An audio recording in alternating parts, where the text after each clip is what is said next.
Police Department 911, state your emergency. Yeah, there are 2 black men inside the store walking up and down the aisles. They've got bandanas covering their faces. Where are you now? Well, I ran outside. They're up to no good. I can just tell. As we face this worldwide crisis, we all have a responsibility to protect our neighbors and fellow community members. We know that face coverings are the right thing to do. But now, we face a new challenge. Hello, my name is Noble Ray. I'm the former chief of police of Madison Police Department in Madison, Wisconsin, and an executive level trainer for fair and impartial policing. COVID-19 is presenting law enforcement with new threats and new responsibilities. You're on the front lines every day helping the country through this pandemic. We really thank you for your service. You're also facing new challenges, such as the one presented in the call. In recent days, we heard reports of police officers responding to such calls. Maybe there is a crime, or maybe it's just a community member who perceives a black male in a bandana as a threat. So now is a good time to reflect on what we know about human biases and how we can recognize and manage them. Many of you participated in Fair and Impartial Police Implicit Bias Awareness Training. For you, this video will refresh your knowledge of the science and remind you of the skills you can use to ensure that your behavior is bias-free.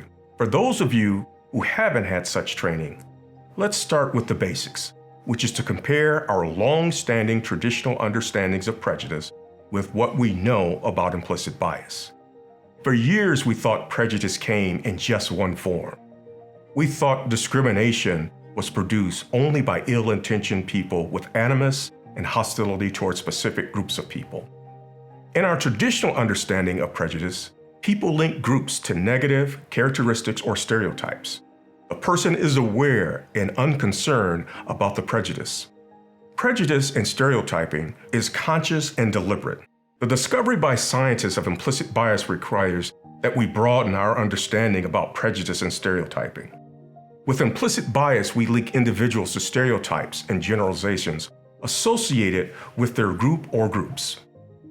Those groupings might be based upon gender, dress, profession, race, or disability. The stereotypes we link to these groups might be we think they're smart or lazy, or good drivers, or maybe even uneducated. Contrary to the traditional view of prejudice, implicit bias are not necessarily based on animus, hostility, and these implicit associations can impact our perceptions, our behaviors, even outside of our consciousness. Implicit bias is not deliberate, it is automatic. Even well-intentioned individuals who at the conscious level reject prejudice and stereotypes can and do manifest implicit biases. Let's consider the call we heard a few minutes ago. It is well documented that many in our society have implicit associations linking people of color to crime, aggression, and threat. Although we can't read minds, it's possible this caller perceived the threat because it was 2 black males wearing a bandana. It's possible that the same PPE on white males or a woman would not have led her to call 911. Recall, she did not describe any inappropriate behavior. While it is certainly possible that criminal activity is occurring, another possibility is that this woman sees crime when she sees black males. Now, this call puts law enforcement in a difficult position. What are you going to do? Don't let this woman's implicit biases or your own biases impact your response. You're going to focus on the behavior of the men in the bandanas, not the demographics. Your information may come from the woman caller, store personnel, your own observations, but the determining factor in your response should be behavior. If you think you might intervene in some way, ask yourself first, would I be responding this way but for these individuals are black? If the answer is no, be prepared to articulate why it is appropriate to proceed in the context of the agency's policy or bias-free policing. Remember, your intervention might be routine to you, but it is a big deal to the person on the receiving end. For these black men, it may not be the first time, maybe even this week, that a cop, in his or her most professional manner, asked them to justify themselves while they were going about their law-abiding business. Now let's step back from this particular scenario and recall the skills for producing fair and impartial policing. And for those of you who have not had the training, don't worry. It's based upon science, but it's not rocket science. While our implicit associations took a lifetime to develop and are resilient, the science has shown us we can manage them. Elements for managing our biases are these: if we are aware of the implicit association, and if we are motivated to do something about them, we can choose to implement bias-free behavior.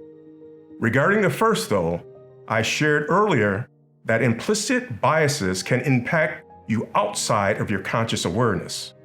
Once you know about this science, you can start to detect them when they pop in your head and threaten to impact your behavior. So your best option is to manage your biases, and it requires constant attention. It requires vigilance. So skill 1 is to manage your biases. And a handy tool for doing this is the litmus test. I mentioned this test earlier when I suggested to you to ask yourself, would I be responding this way but for these individuals are Black or Muslim, transgender, Hispanic, teenagers, or living in a low-income area? Again, if your answer to your question is no, you need to be able to justify your response consistent with your agency's bias-free policing policy. Skill number 2, slow it down. Of course, police cannot always slow things down, but when you do get the opportunity to slow down your response and gather more information before you act, this will allow you to make a more informed decision, better decisions, safer decisions, and above all, it will help you to make impartial decisions. Skill number 3, be aware of other people's biases. When you get calls like the one we heard, be on guard for the possibility that this person is calling based upon her implicit associations. Do not let this person's bias lead you to biased behavior. This is what we call profiling by proxy. You're on the front lines every day of this pandemic. You're risking your health and even your lives as many of us stay within the confines and the safety of our own homes. We want you to know that you are our heroes every day, and we really thank you for your tremendous service. Be safe, be healthy, but also be fair and impartial in your work.